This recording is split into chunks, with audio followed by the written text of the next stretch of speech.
De Kongolo Kolé, c'est la clôture aujourd'hui du conclave des opposants politiques de la RDC. Je ne vous en dirai pas plus, rentrons dans la salle pour suivre en fait les résolutions qui sont ici ou qui seront ici de ces conclaves. Je vous retrouve juste à la fin. Merci.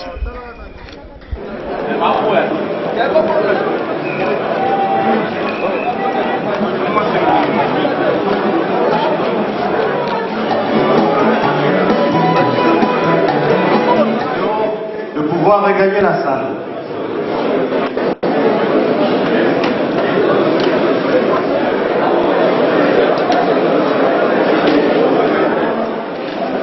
C'est constitué de la mise en commun en plénière. Ensuite, à titre purement symbolique, je le répète, quelques brevets de participation. Une, deux, debout. Congolais, il faut toujours. La parole est accordée au professeur Congo, général de nos travaux.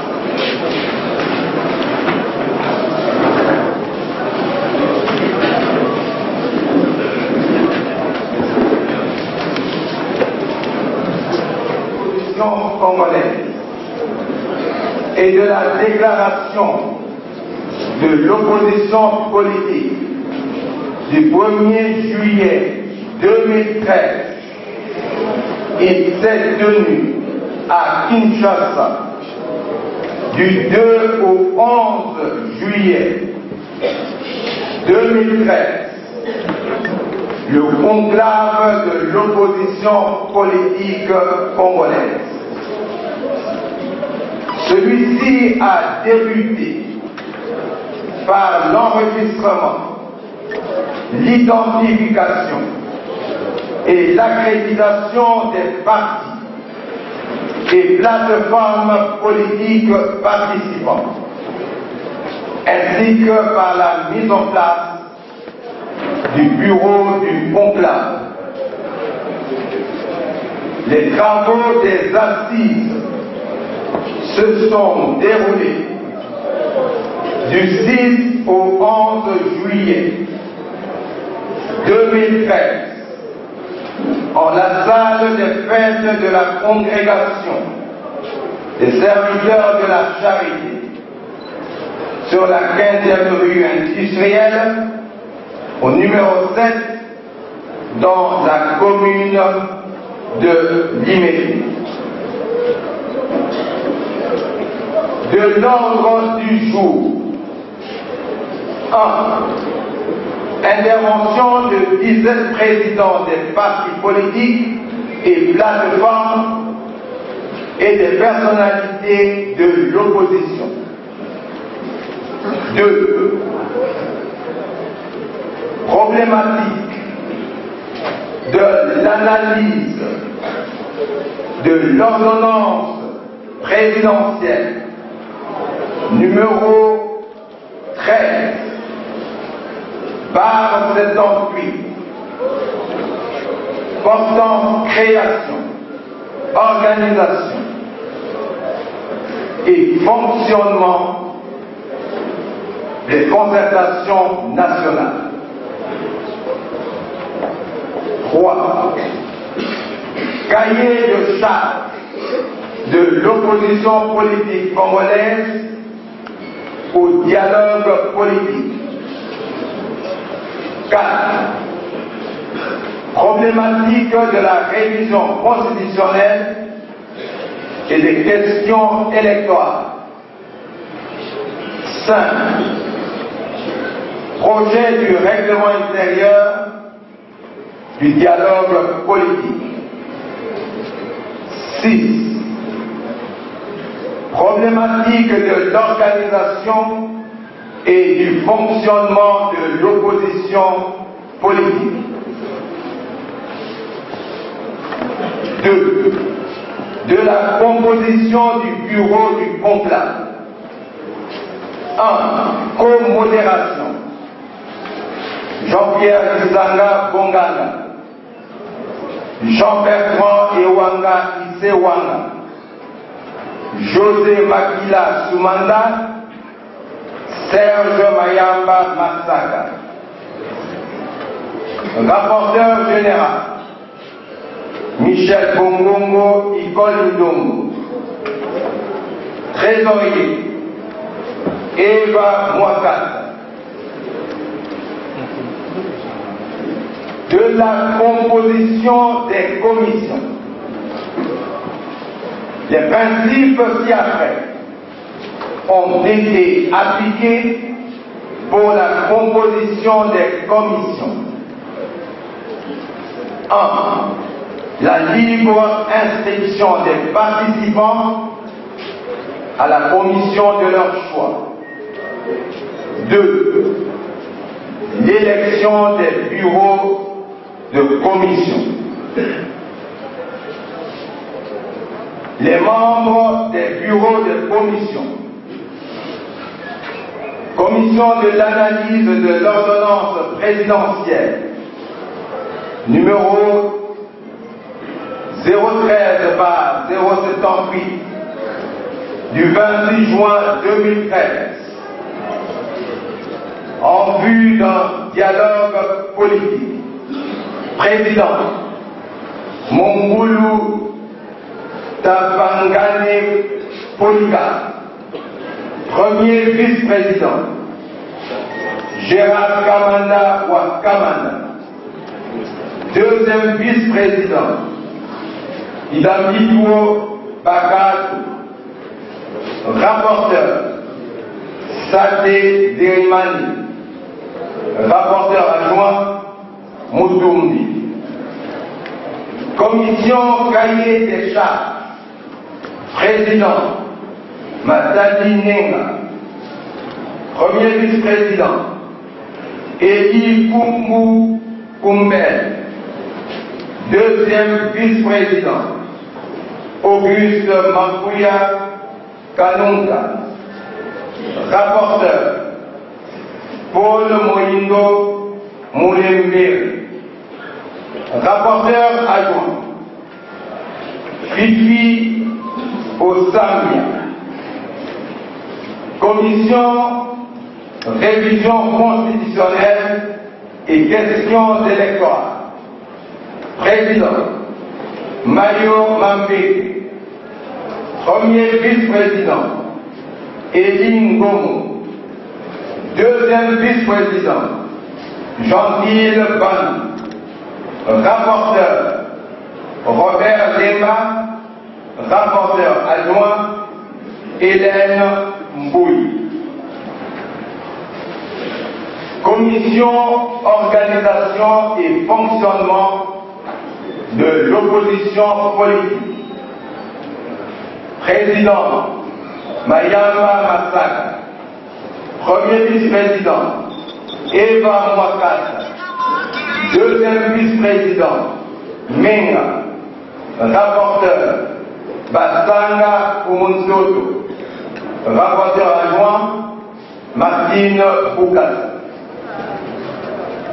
Commission règlement intérieur du dialogue politique.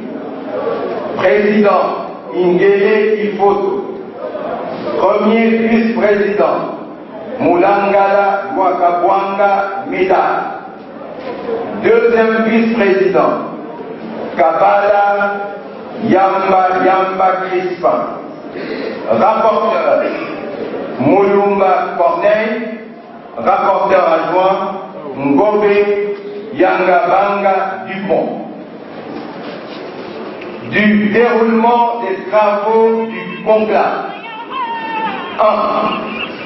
Concernant les interventions des présidents des partis et plateformes ainsi que des personnalités politiques. le conclave de l'opposition, lors de sa séance d'ouverture, a permis aux participants de suivre les 17 orateurs précités. Ces interventions se sont penchées sur les problèmes actuels de la vie politique, économique, sociale et culturelle de notre pays en général et plus particulièrement sur les points inscrits à l'ordre du jour des présentes assises, à savoir l'analyse de l'ordonnance présidentielle numéro 013/078 du 26 juin 2013 en vue d'un dialogue politique. Le cahier des charges de l'opposition politique congolaise au dialogue politique. La problématique de la révision constitutionnelle et les questions électorales. Le projet du règlement intérieur du dialogue national. La problématique de l'organisation et du fonctionnement de l'opposition politique. 2. Concernant l'analyse de l'ordonnance présidentielle numéro 013/078 du 26 juin 2013 en vue d'un dialogue politique. Dans le cadre de l'examen de la question susmentionnée, l'Assemblée plénière a mis en place une commission ad hoc chargée de l'analyse approfondie de l'ordonnance précitée, et cela en vue d'un dialogue politique. Les délégués de 79 partis politiques qui ont pris part aux travaux de la commission ont rappelé les faits sociaux politiques importants ci-après. 1. C'est à la suite des élections présidentielles et législatives chaotiques de novembre 2011, caractérisées par les fraudes massives et les résultats non crédibles, que l'opposition politique et la société civile n'ont cessé de demander l'organisation d'un dialogue politique sans exclusive afin de recréer la cohésion nationale, renforcer la légitimité des institutions, promouvoir la réconciliation nationale et la tolérance. 2. Ces élections non crédibles ont été à la base d'une crise politique aggravée par la déliquescence de l'État. Celle-ci caractérisée notamment par l'impuissance à défendre l'intégrité du territoire national, à assurer l'effectivité de l'autorité de l'État sur l'ensemble du pays, à répondre aux préoccupations sociales des populations et à garantir la paix et la sécurité, de prendre incessamment une initiative en faveur de recréer la cohésion nationale. Mais ce n'est que le 29 juin 2013, soit 6 mois plus tard, qu'il signera l'ordonnance portant création, organisation et fonctionnement des concertations nationales, alors que la communauté internationale, soucieuse de ramener la paix en RDC, a parlé à travers la résolution 2068 du Conseil de sécurité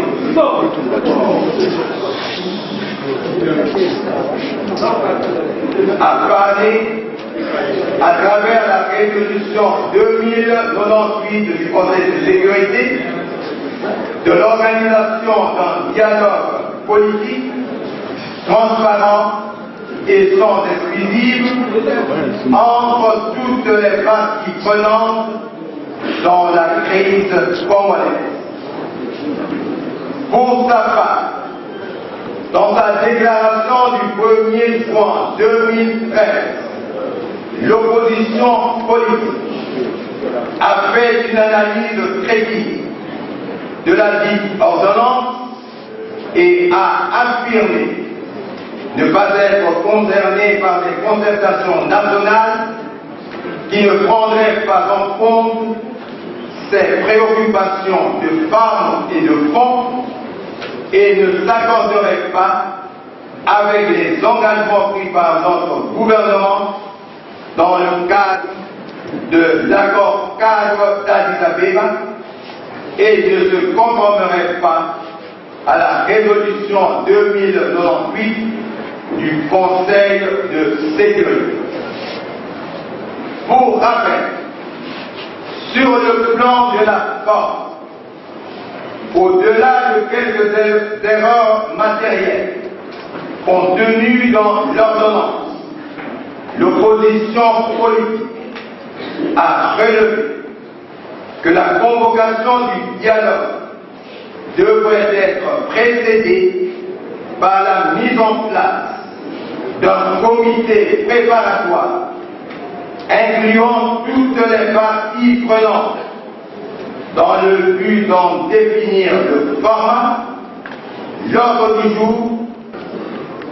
L'opposition politique a relevé que la situation des Congolais n'a pas été prise en compte, notamment les violations massives des droits de l'homme, les viols et violences faits à la femme, l'enrôlement des enfants soldats, le pillage et le bradage des ressources naturelles, la formation d'une armée nationale républicaine et moderne, la légitimité des institutions, l'enrichissement sans cause.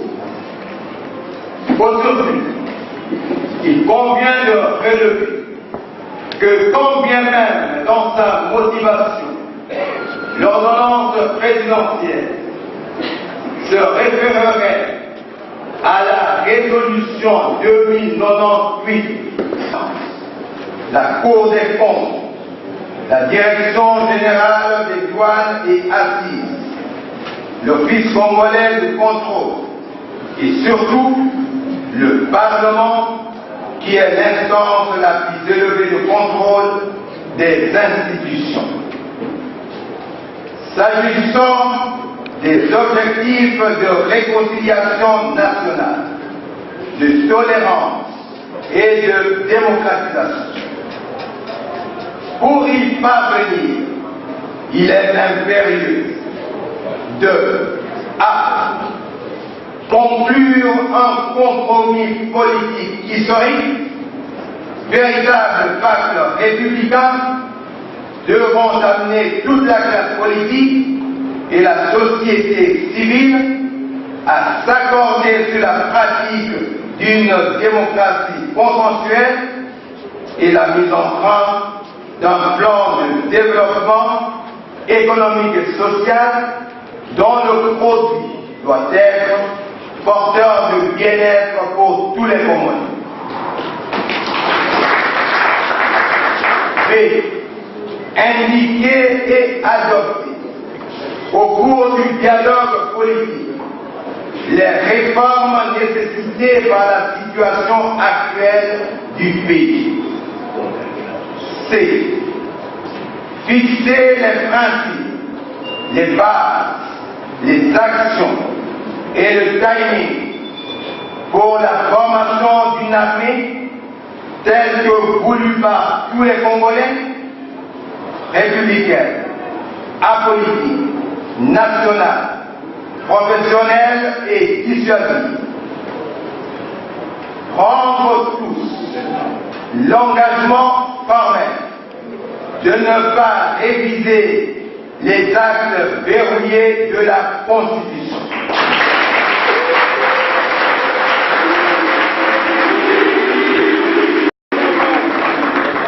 Réviser les articles verrouillés de la Constitution.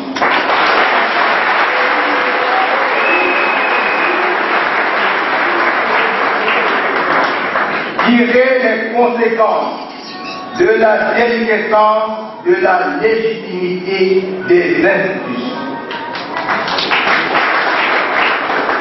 Libérer les prisonniers politiques et d'opinion.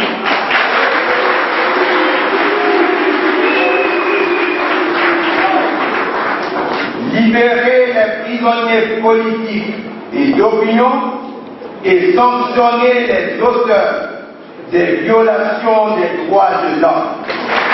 De la révision constitutionnelle et des questions électorales. S'agissant de la révision constitutionnelle, le conclave de l'opposition politique note la détermination du pouvoir en place de procéder à la révision constitutionnelle, spécialement de l'article 70 verrouillé, en vue de se pérenniser en augmentant le nombre de mandats du président de la République. Pour contrer cette intention de violer la Constitution, l'opposition politique a décidé de ne pas toucher à notre Constitution.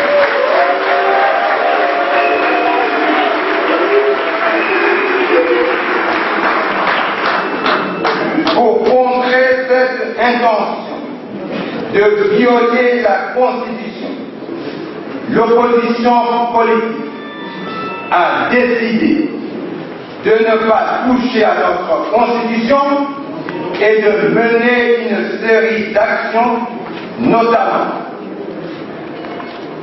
sensibiliser et mobiliser la population en vertu de l'article 64 de la Constitution qui dispose tout Congolais a le devoir de faire échec à tout individu ou groupe d'individus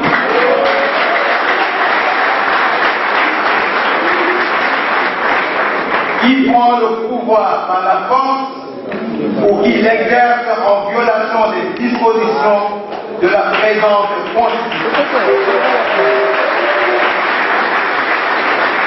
Toute tentative de renversement du régime constitutionnel constitue une infraction imprescriptible contre la nation et l'État. Elle est punie conformément à la loi.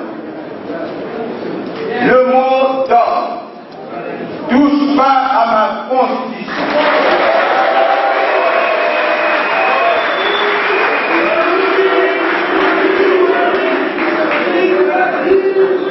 Le mot d'ordre « touche pas à ma Constitution »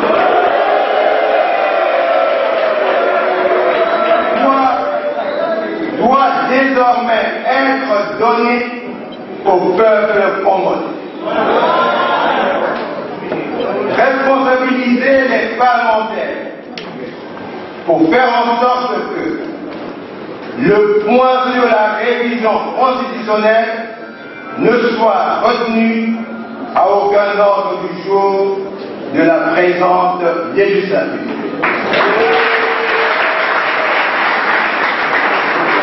Mener des actions utiles dans ce sens auprès de la communauté internationale afin de barrer la route à toute révision des articles 70 et 220 de la Constitution. S'agissant des questions électorales, le conclave propose que la loi électorale future et le calendrier électoral puissent inverser l'ordre des élections, en commençant par les élections à la base avant les élections nationales. Par ailleurs, le conclave de l'opposition politique préconise une CENI véritablement neutre et indépendante, dirigée par la société civile, ou à défaut par une représentation égalitaire entre les trois composantes, à savoir la majorité présidentielle, l'opposition et la société civile. La désignation des membres doit se faire par leurs organisations de base respectives, en dehors de toute immixtion des autres institutions de l'État. À ce sujet, l'opposition politique constate que le président actuel de la CENI, l'abbé Maloumane, est le seul membre qui n'ait reçu mandat de sa composante, l'Église catholique.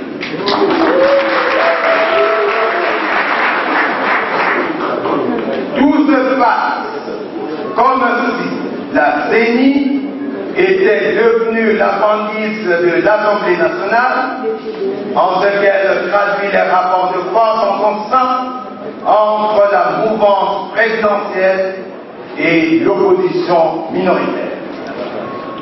Davantage, le président de la CENI, M. l'abbé Maloumane, notoirement connu comme un membre influent de la mouvance présidentielle, porte-parole des experts du gouvernement aux négociations de campagne, suscite beaucoup de suspicions sur sa personne et par conséquent n'inspire pas confiance.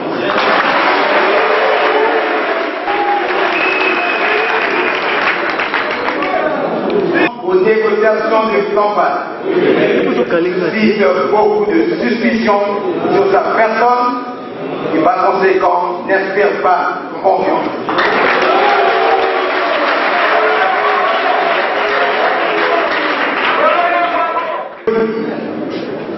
Relève que les 5 années qui constituent le mandat constitutionnel des sénateurs, députés provinciaux et gouverneurs de province sont largement dépassées.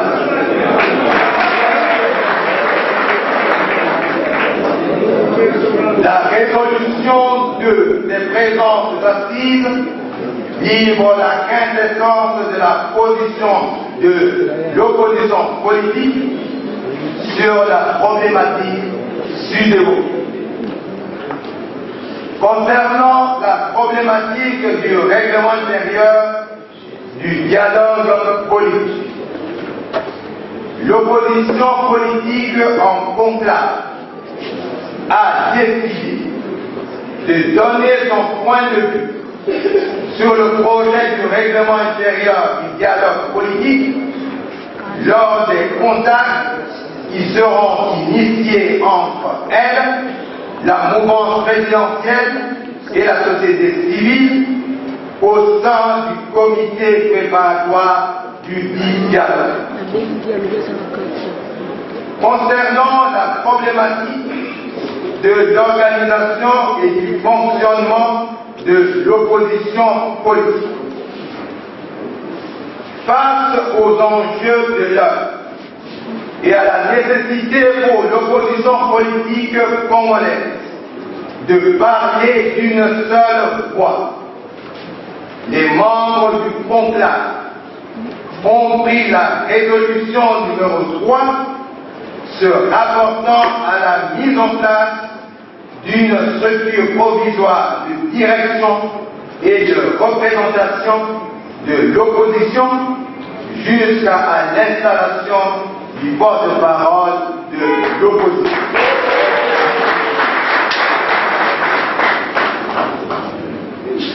des résolutions. Résolution numéro 1. Résolution en rapport avec la question de l'analyse de l'ordonnance présidentielle numéro 13 par 068 portant création, organisation et fonctionnement des concertations nationales. Les membres de l'opposition politique congolaise réunis en conclave à Kinshasa du 6 au 11 juillet 2013, rappelant dans le cadre des droits et obligations découlant de l'article 8 de la Constitution et de l'article 8 de la loi numéro 07/008 du 4 décembre 2007 portant statut de l'opposition. Convaincu que la paix ne peut être ramenée en République démocratique du Congo qu'avec la mise en œuvre par toutes les parties prenantes, y compris le chef de l'État congolais, des engagements découlant de l'accord cadre d'Addis Abeba du 24 avril 2013 et de la résolution 2099 du Conseil de sécurité, 2098 du Conseil de sécurité des Nations Unies, rappelant également le rapport du secrétaire général de l'Organisation des Nations Unies du 25 février 2013 au Conseil de sécurité sur la mise en œuvre du dit accord, spécialement en son point 4. Rappelons-nous la déclaration de l'opposition politique congolaise du 1er juillet 2013, consécutive à la publication de l'ordonnance numéro 13 par 078 du 28 juin 2013 portant création, organisation et fonctionnement des concertations nationales, vivement le dialogue politique devrait se tenir sous l'égide des Nations Unies. À cette fin, l'envoyé spécial du secrétaire général pour la région des Grands Lacs, Madame Mary Robinson, aura à accompagner les travaux à titre de témoin pour leur aboutissement heureux. Le président de la République du Congo, M. Denis Sassou Nguesso, co-signataire de l'accord cadre et président en exercice de la conférence internationale sur la région des Grands Lacs, devrait jouer l'indispensable rôle de facilitateur.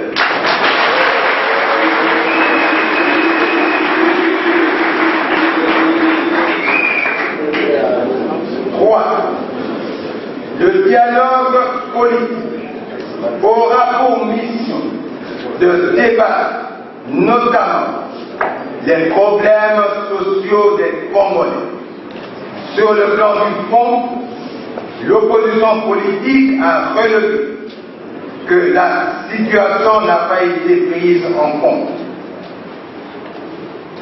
Les problèmes des violations massives des droits de l'homme et violences faites à la femme, de l'enrôlement des enfants soldats, du pillage et du bradage des ressources naturelles, de la formation de l'armée nationale professionnelle, de la légitimité des institutions, de l'enrichissement sans cause, des biens malades.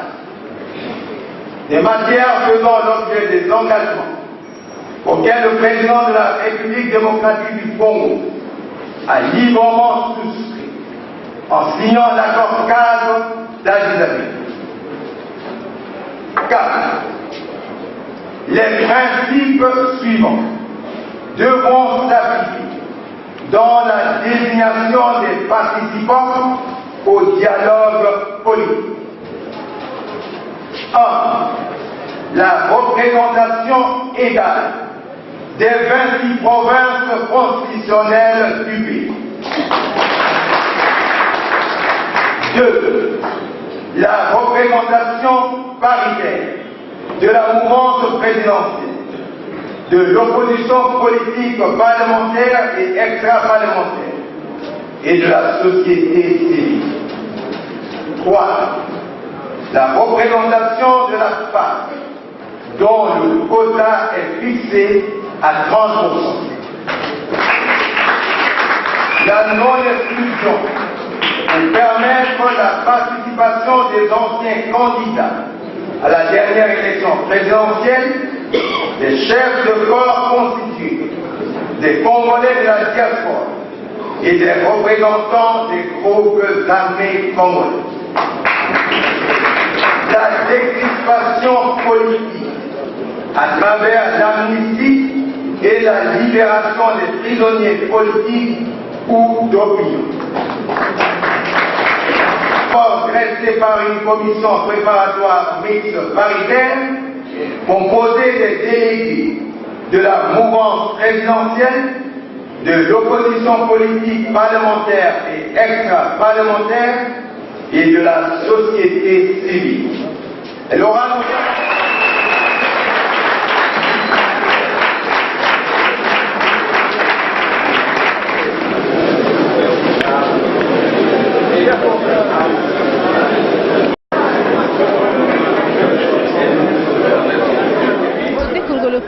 débuté dès juillet. Il s'est clôturé aujourd'hui 11 juillet le conclave de l'opposition politique. Plusieurs résolutions ont été issues de ces conclaves, mais retenez celle-ci qui est accompagnée d'un mot d'ordre: touche pas à ma constitution. Les opposants, comme un seul homme, ont dit non à la révision des articles verrouillés de la constitution. Je vous retrouve d'ici là pour le compte d'un autre élément. Merci et restez postés sur congolocole.com. Je vous retrouve. Un grand merci à Bobo Ministre Wazoloa derrière la caméra.